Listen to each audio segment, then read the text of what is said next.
Merhaba arkadaşlar, örgü kanalıma hoş geldiniz. Hem kız hem erkek çocuklar için yapabileceğiniz kolay, tığ işi modelli yelek yaptım. Bugün bu yelek anlatımını sizlerle paylaşmak istiyorum. Ben bugün yelek anlatımını 6 aylık bebek ölçüsüne göre yapıyorum.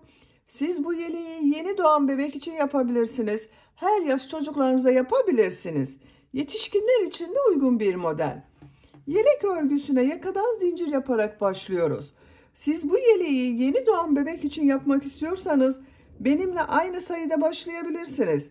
Burada yaptığım arttırma sırasını 1 veya 2 sıra eksik yaparsanız daha küçük ölçüde olacaktır arkadaşlar.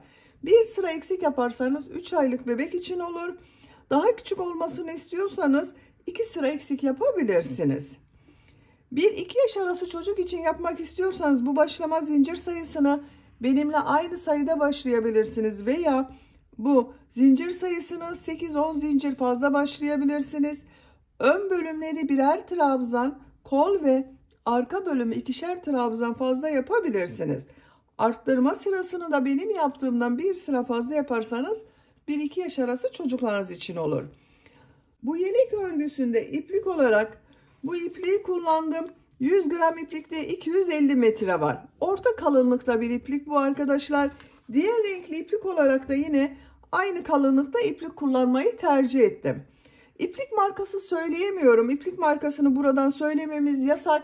Siz tercihinize göre her marka bebek iplik ve renklerini kullanarak bu yelek örgüsünü yapabilirsiniz. Her renk iplik ile çok güzel oluyor. Bu rengi hem kız hem erkek bebekleriniz için tercih edebilirsiniz. Tığ olarak 6 numara 3,5 milimetre tığ kullandım. Benim elim çok sıkı değil. Bu tığı kullandım. Bakın iplik biraz kalın ama yumuşak bir örgü elde ettim. Sizin eliniz sıkıysa 4 milimetre tığ kullanırsanız çok daha güzel olur. Aynı sayıda ve aynı ölçüde daha küçük numaralı tığ kullanırsanız arkadaşlar yaptığınız ölçü benim yaptığım ölçüden daha küçük olur. Ön bölümden düğmeli yaptım.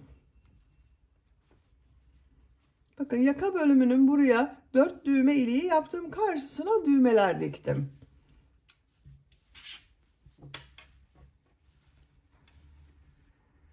Çok güzel arkadaşlar. Bakın model hem kolay hem de çok güzel.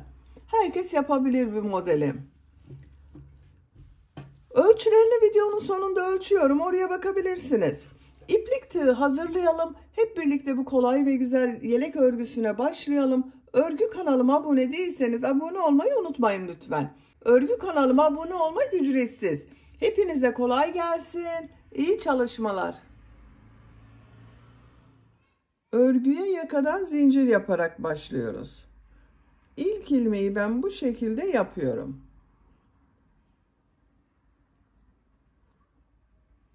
Çok sıkı zincirler yapmıyorum. 68 zincir yapalım. 68 zincir yaptım. Çok sıkı zincirler yapmadım. Bu 68 zincirin kaç santimetre olduğunu ölçüyorum.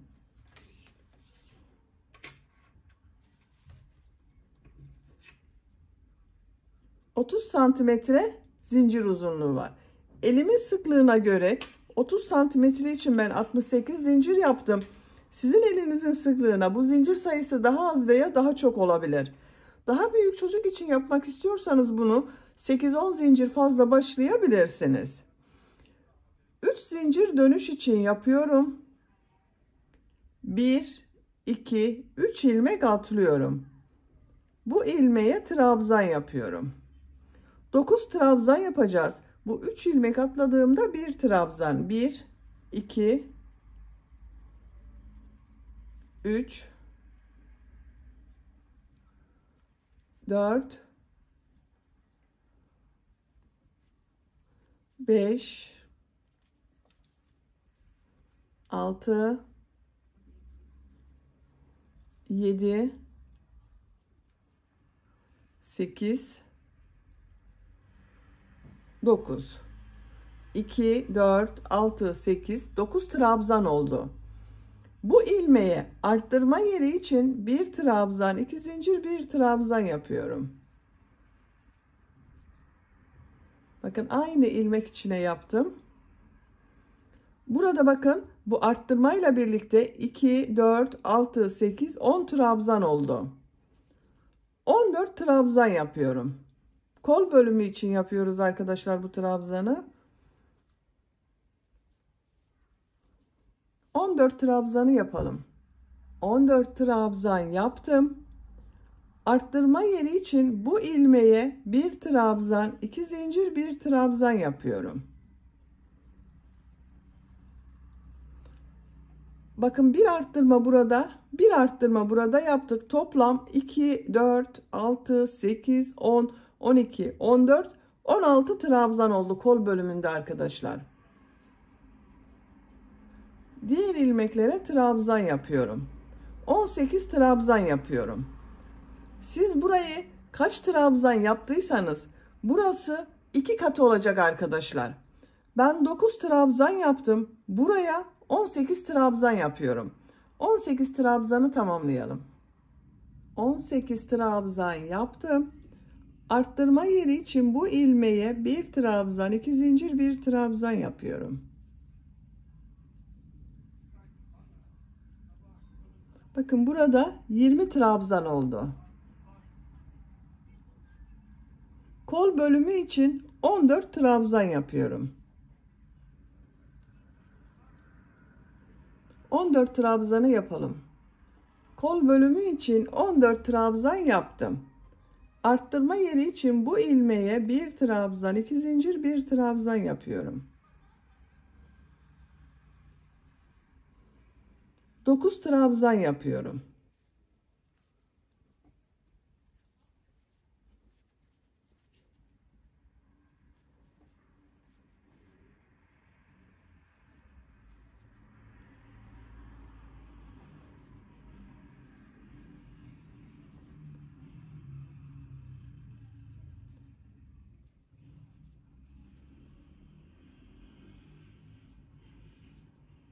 Dokuz trabzan yaptım. 2, 4, 6, 8, 10 trabzan oldu bakın. Kol bölümlerinde 16 trabzan oldu arkadaşlar. 2, 4, 6, 8, 10, 12, 14, 16. Burada 2, 4, 6, 8, 10, 12, 14, 16, 18, 20 trabzan oldu. Yaka ayrımını yaptık. Bir zincir yapıyorum. Örgüyü çeviriyorum.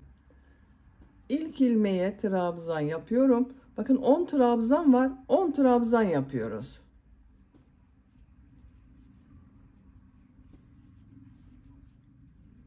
Buraya kadar devam edelim. 10 trabzan yaptım. Arttırma zinciri üzerine bir trabzan, 2 zincir, bir trabzan yapıyorum. Bakın bir arttırma burada oldu. Bir arttırma da kol bölümünde oldu arkadaşlar. Diğer ilmeklere trabzan yaparak devam ediyorum. Arttırma zincirine kadar devam edelim. Arttırma zincirine kadar kol bölümünde trabzan yaptım. Bu zincir üzerine bir trabzan, 2 zincir, bir trabzan yapıyorum.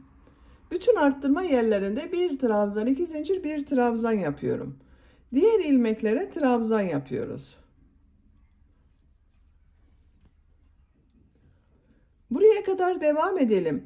Bu arttırma zinciri üzerine bir trabzan, 2 zincir, bir trabzan yapalım. Diğer ilmeklere trabzan yapalım. Burada da yine bir trabzan, 2 zincir, bir trabzan yapalım. Sıra sonuna kadar devam edelim. Sıra sonuna kadar tamamladım. Son trabzanı bu ilk sırada 3 ilmek atlayarak bir trabzan yaptım.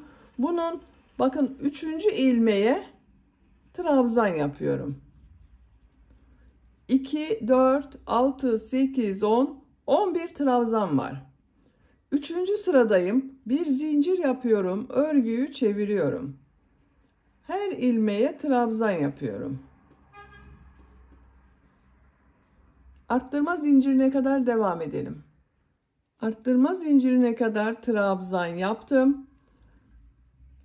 Buraya bir trabzan, 2 zincir, bir trabzan yapıyorum.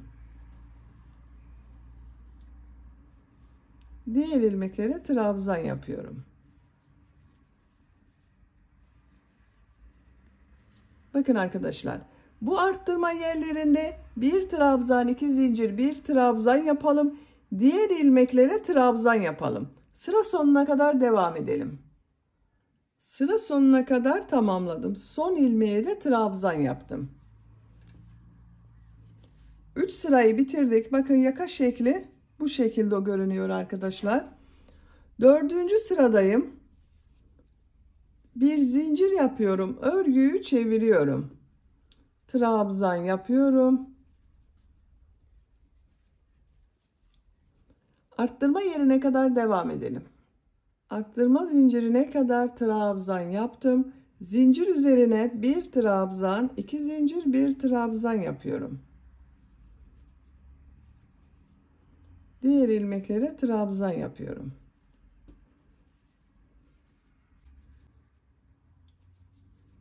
Bu arttırma yerlerinde de bir trabzan, 2 zincir, bir trabzan yapacağız. Diğer ilmeklere birer trabzan yapacağız.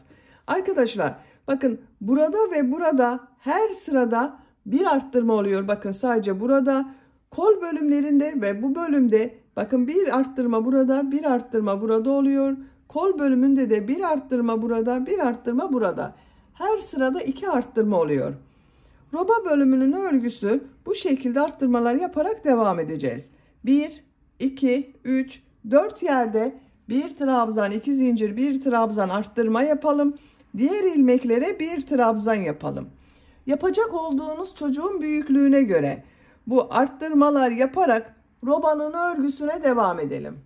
Roba örgüsünü 8 sıra olarak tamamladım. 1, 2, 3, 4, 5, 6, 7, 8. 4 yerden bakın düzenli arttırmalar yaptım. Kaç santimetre olduğunu ölçüyorum. 9 santimetre roba yüksekliği yaptım arkadaşlar. Benim iplik biraz orta kalınlıkta olduğu için bakın 8 sıra yaptım. 9 santimetre oldu. Sizin ipliğiniz ince ise 9 santimetre olasıya kadar roba örgüsüne devam edebilirsiniz. Veya farklı ölçülerde yapıyorsanız istediğiniz kadar bu roba sırasını eksik veya fazla yapabilirsiniz. Bakın görüntüsü bu şekilde. 9. sıradayım. 9. sırada kol ve gövde bölümünü birbirinden ayırıyorum. Bir zincir yapıyorum. Örgüyü çeviriyorum. Her ilmek üzerine trabzan yapıyorum. Trabzan sırası yapıyoruz. Arttırma yerine kadar devam edelim. Arttırma yerine kadar trabzanları yaptım. Bu arttırma yerine 2 trabzan yapıyorum. Bakın bu sırada 2 trabzan yaptım. Kol altı için 3 zincir yapıyorum. Tığ üzerine iplik alıyorum. Kolda bulunan bütün ilmekleri atlıyorum. Bu arttırma zinciri üzerine 2 trabzan yapıyorum.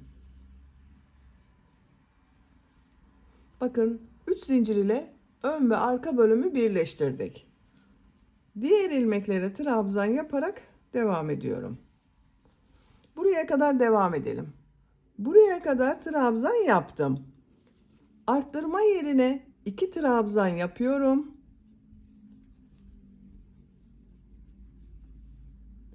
Üç zincir yapıyorum. Kolda bulunan bütün ilmekleri atlıyorum. Arttırma yerine 2 trabzan yapıyorum.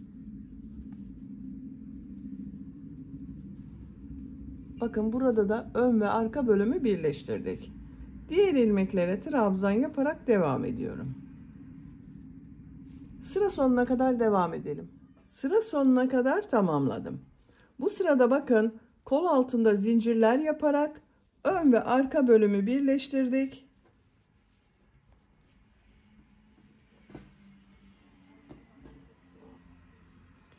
Gövde örgüsüyle artık devam ediyoruz. Bir zincir yapıyorum, örgüyü çeviriyorum. İlk ilmeğe trabzan yapıyorum. Diğer ilmeklere trabzan yaparak devam ediyorum. Buraya kadar devam edelim. Kol altına kadar trabzan yaptım. Kol altında bakın 3 zincir yaptım. Bu ilk zincir üzerine bir trabzan yapıyorum. Ortadaki zincir üzerine 2 trabzan yapıyorum.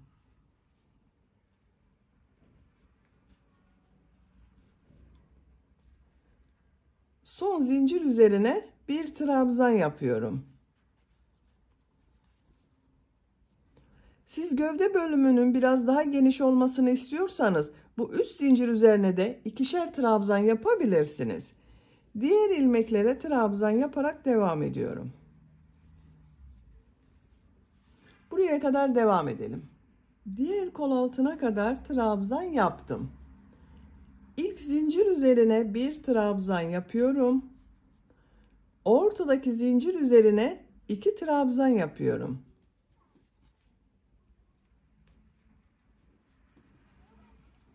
Son zincire bir trabzan yapıyorum. Diğer ilmeklere trabzan yapıyorum. Bakın kol altının görüntüsü bu şekilde. Sıra sonuna kadar devam edelim. Sıra sonuna kadar tamamladım. Bakın arkadaşlar, görüntüsü bu şekilde. Kol altının görüntüsü de bu şekilde oldu. Bu sıradan itibaren model yerleştirmeye başlıyorum. Siz tercihinize göre aynı renk iplik ile devam edebilirsiniz. Ben renkli iplikler kullanmak istiyorum. Bakın bu şekilde bir yeşil renkli iplik kullanıyorum. Bununla model yerleştirmeye başlıyorum. İlk ilmeğin rengini bakın. Bu renk yapıyorum. Bir zincir yapıyorum. Örgüyü çeviriyorum. Bu ipliği kesmiyorum. Burada bekletiyorum.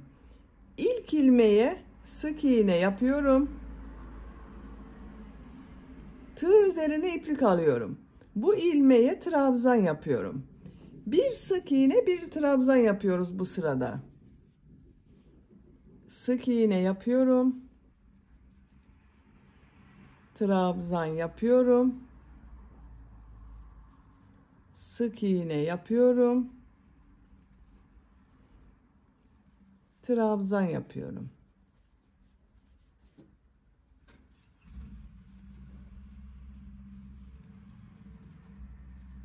Bir sık iğne, bir trabzan yaparak sıra sonuna kadar devam edelim. Sıra sonuna kadar tamamladım. Son ilmeğe sık iğne yapıyorum. Bu sırada bakın bir sık iğne, bir trabzan, bir sık iğne, bir trabzan yaptım. Görüntüsü bu şekilde oldu. Şimdiki sırada bunun tam tersini yapıyoruz. Sık iğne üzerine trabzan, trabzan üzerine sık iğne yapıyorum. Bir zincir yapıyorum, örgüyü çeviriyorum. İlk ilmek sık iğne üzerine bir trabzan yapıyorum. Trabzan üzerine bakın bu trabzan, sık iğne yapıyorum. Sık iğne üzerine trabzan yapıyorum. Sık iğne yapıyorum. Trabzan yapıyorum.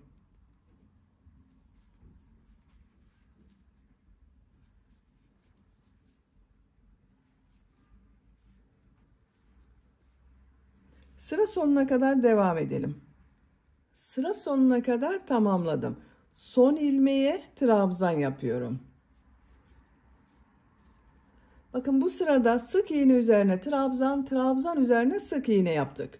Model bu şekilde devam edecek arkadaşlar. Her sırada sık iğne üzerine trabzan, trabzan üzerine sık iğne yapıyoruz.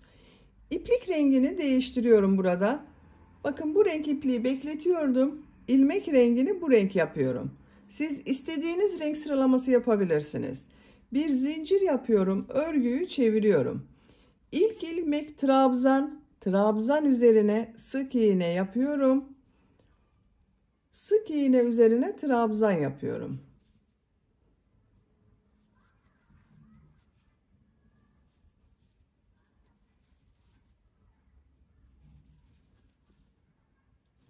Sıra sonuna kadar devam edelim.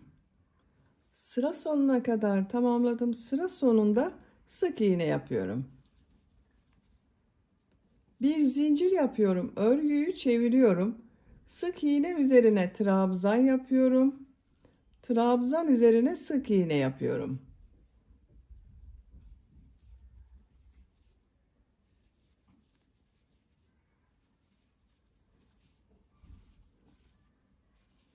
Bakın arkadaşlar, model görüntüsü bu şekilde oluyor.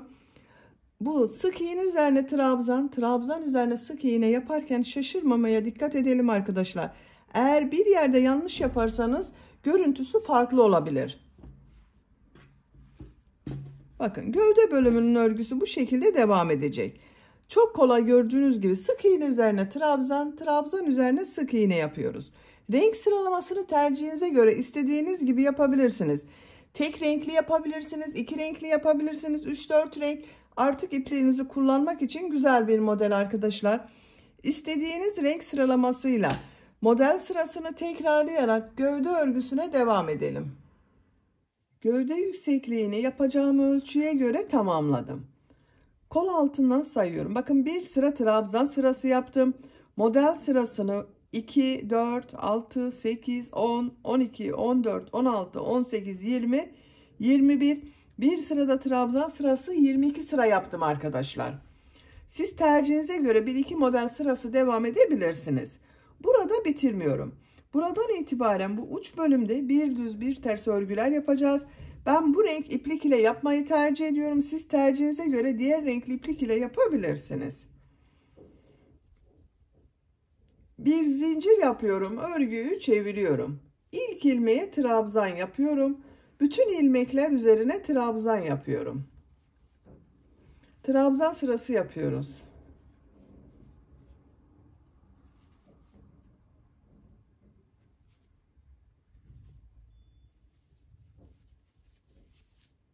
Sıra sonuna kadar devam edelim. Sıra sonuna kadar trabzan yaptım. Bu sırada bu trabzanı bir düz bir ters boşluktan alıp trabzan yapıyorum. 2 zincir yapıyorum. Örgüyü çeviriyorum. İlk trabzan düz taraftan boşluktan alıp trabzan yapıyorum. Ters taraftan şu şekilde bakın boşluktan alıyorum, trabzan yapıyorum.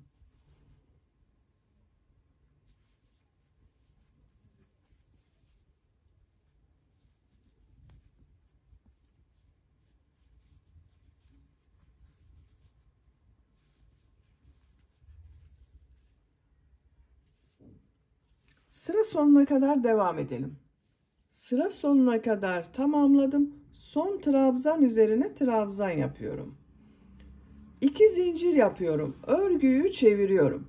Bu sırada yaptığım bu trabzanları nasıl görüyorsam o şekilde boşluktan alıp trabzan yapıyorum. Ters taraftan boşluktan alıp trabzan yapıyorum. Düz taraftan boşluktan alıp trabzan yapıyorum. Sıra sonuna kadar devam edelim. Nasıl görüyorsam o şekilde boşluktan alıp trabzan yaparak bakın sıra sonuna kadar tamamladım. Uç bölüm bakın bu şekilde oldu arkadaşlar. Bu yükseklik benim için yeterli. Siz tercihinize göre bir sıra daha bir düz bir ters boşluktan alıp trabzan yapabilirsiniz. Şimdi ön patları yapalım. İlk önce burada bir sıra sık iğne yapıyorum. İlk ilmeğe sık iğne yapıyorum. İlmeklere sık iğne yapıyorum.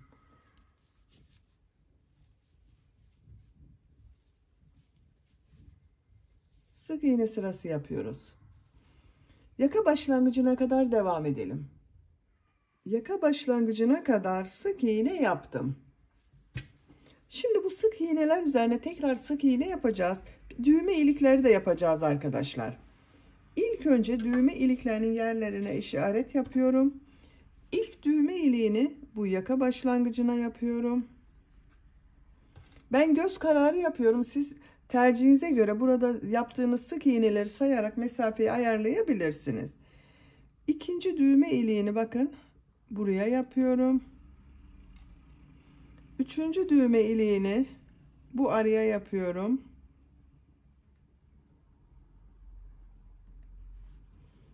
Son düğme iliğini de buralara yapıyorum bakın. 4 düğme yerini işaretledim arkadaşlar. Siz tercihinize göre bunu 5 düğmeli yapabilirsiniz. Veya 3 düğme yapabilirsiniz. Bu yaka bölümünün buraya 3 düğme yaparak kullanabilirsiniz. Bir zincir yapıyorum. Örgüyü çeviriyorum. İlk ilmeğe sık iğne yapıyorum. Düğme iliği için 3 zincir yapıyorum. 2 ilmek atlıyorum, sık iğne yapıyorum.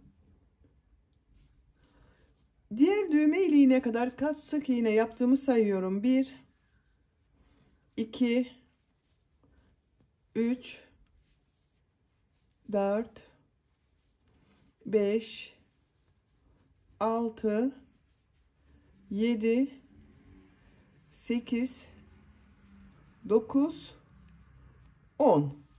10 sık iğne yaptım.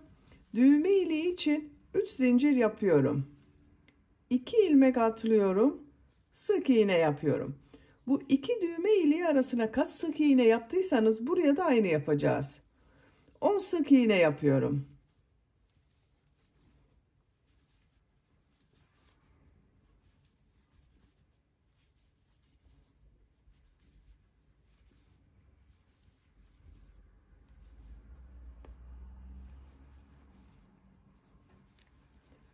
Sık iğne yaptım. Düğme iliği için 3 zincir yapıyorum. 2 ilmek atlıyorum. Sık iğne yapıyorum. 10 sık iğne yapıyorum.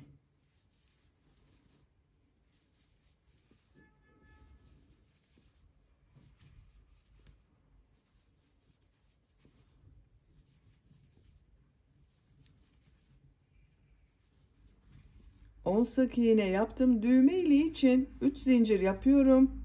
2 ilmek atlıyorum. Sık iğne yapıyorum. Sıra sonuna kadar sık iğne yapıyorum.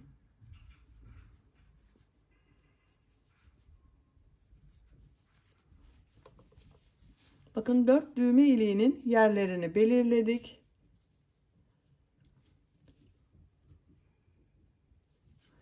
Bir zincir yapıyorum. Örgüyü çeviriyorum. Bu sırada bu sık iğneler üzerine yarım trabzan yapıyorum. İlk ilmeğe yarım trabzan yapıyorum. Yarım trabzanı bilmeyen arkadaşlar için gösteriyorum. Tığ üzerine iplik alıyorum. İlmeğe tığ takıyorum. İplik aldım. Tığ üzerinde 3 ilmek var. Üçün içinden bir defa da çekiyorum. Yarım trabzan oluşuyor.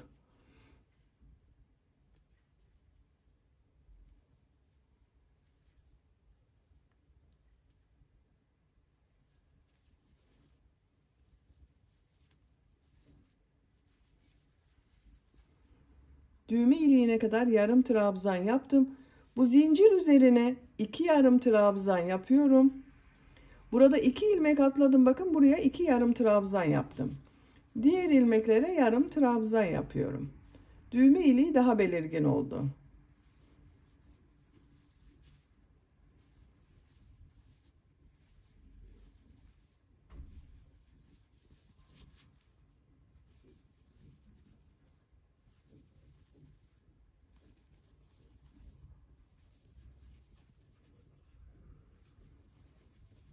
Bakın diğer düğme iliğine geldim. Buraya 2 yarım trabzan yapıyorum. Diğer ilmeklere yarım trabzan yapıyorum. Bu düğme iliklerinin üzerine de 2 yarım trabzan yapalım. Diğer ilmeklere birer yarım trabzan yapalım. Sıra sonuna kadar devam edelim. Sıra sonuna kadar tamamladım. Bakın düğme iliklerinin üzerine 2 yarım trabzan yaptım. Diğer ilmeklere bir yarım trabzan yaptım. Yaka çevresinde sık iğne yaparak devam ediyorum. Bu ilk ilmeğe sık iğne yapıyorum. Gördüğüm bütün ilmeklere sık iğne yapıyorum.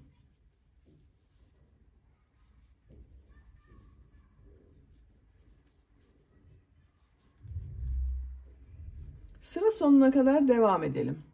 Sıra sonuna kadar sık iğne yaparak tamamladım. Bakın yaka görüntüsü bu şekilde oldu. Bu ipliği burada bekletiyorum. İpliğin diğer ucunu çıkarıyorum bakın. Buradan ilk ilmekten bu renk iplik ile bir ilmek yapıyorum.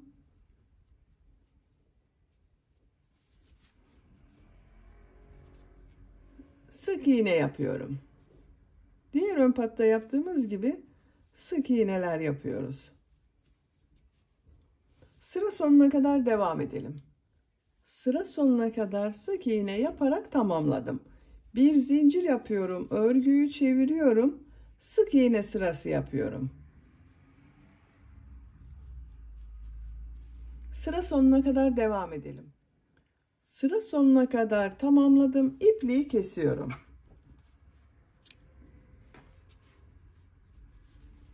Bakın bu ön patta da diğer ön patta yaptığım gibi 2 sıra sık iğne yaptım. Bakın burada 2 sıra sık iğne yaptım.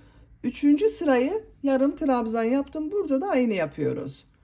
Burada beklettiğim ilmeğe bakın, tığ takıyorum. Yaka başlangıcına kadar sık iğne yapıyorum. Yarım trabzan yapıyorum artık bakın. Her ilmek üzerine yarım trabzan yapıyorum.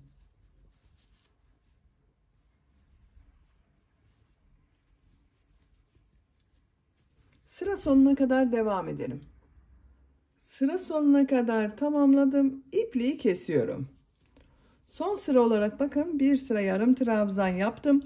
Düğmelerini de diktim arkadaşlar. Buraya yaptığım 4 düğme iliğinin karşısına düğmelerini diktim bakın. Şimdi kol örgüsüne başlayalım. Kol altında ortada bulunan bakın şu ilmeğe ipliği bağlıyorum. Trabzan sırası yapacağız. Bakın bu sıranın devamı olacak. Onun için örgüyü şu şekilde çeviriyorum. Buradan bir ilmek yapıyorum.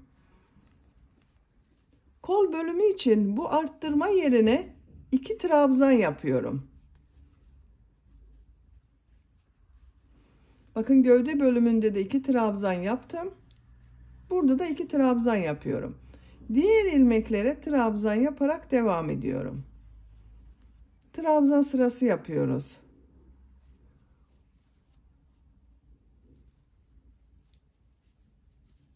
Sıra sonuna kadar devam edelim.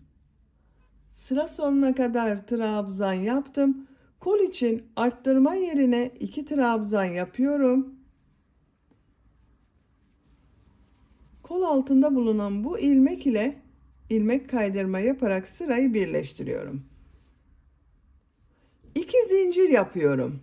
Bakın örgüyü çeviriyorum. Her ilmek üzerine trabzan yapıyorum. Trabzan sırası yapıyoruz. Sıra sonuna kadar devam edelim. Sıra sonuna kadar trabzan yaparak tamamladım. İlk ilmek ile ilmek kaydırma yaparak birleştiriyorum. İpliği kesiyorum. Bu renk ipliği kesiyorum arkadaşlar. Bakın. Diğer kol örgüsünde ben tamamladım. Bakın 2 sıra bu renk iplik ile trabzan sırası yaptım. Sonraki sırada diğer iplik ile başladım ve bu bir düz bir ters örgüleri yaptım. Bu kolda da aynı yapacağız. İlk önce trabzan sırası yapıyorum. Bu ilk ilmeğe bu renk iplik ile bir ilmek yapıyorum. Siz isterseniz ipliği bağlayabilirsiniz. 2 zincir yapıyorum. Her ilmek üzerine trabzan yapıyorum. Trabzan sırası yapıyoruz ilk önce.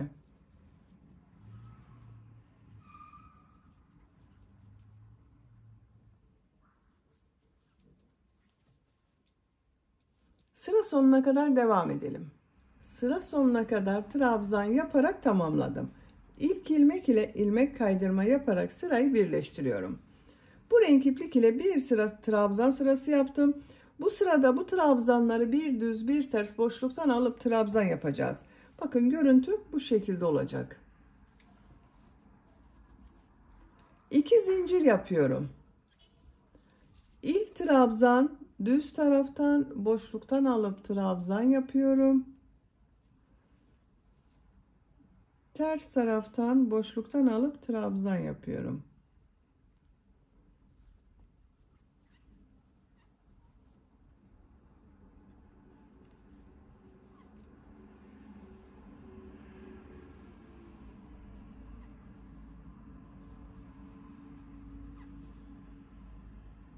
Sıra sonuna kadar devam edelim.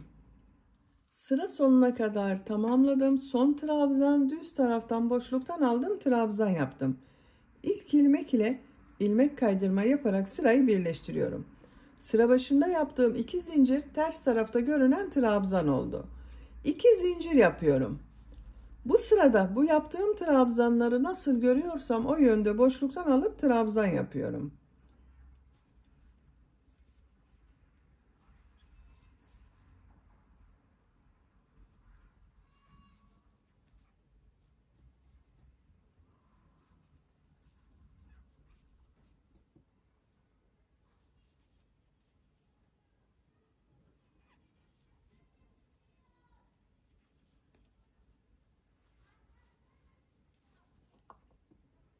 sıra sonuna kadar devam edelim. Sıra sonuna kadar tamamladım.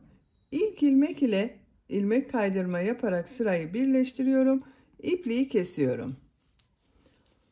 Bu renk iplik ile bakın bir sıra trabzan sırası yaptım. 2 sıra bir düz bir ters boşluktan aldım, trabzan yaptım. Diğer kolu da aynı yaptım arkadaşlar. Böylece yelek örgüsünü bitirdim. Bakın kolları çok güzel oldu. Ters tarafının görüntüsü bu şekilde.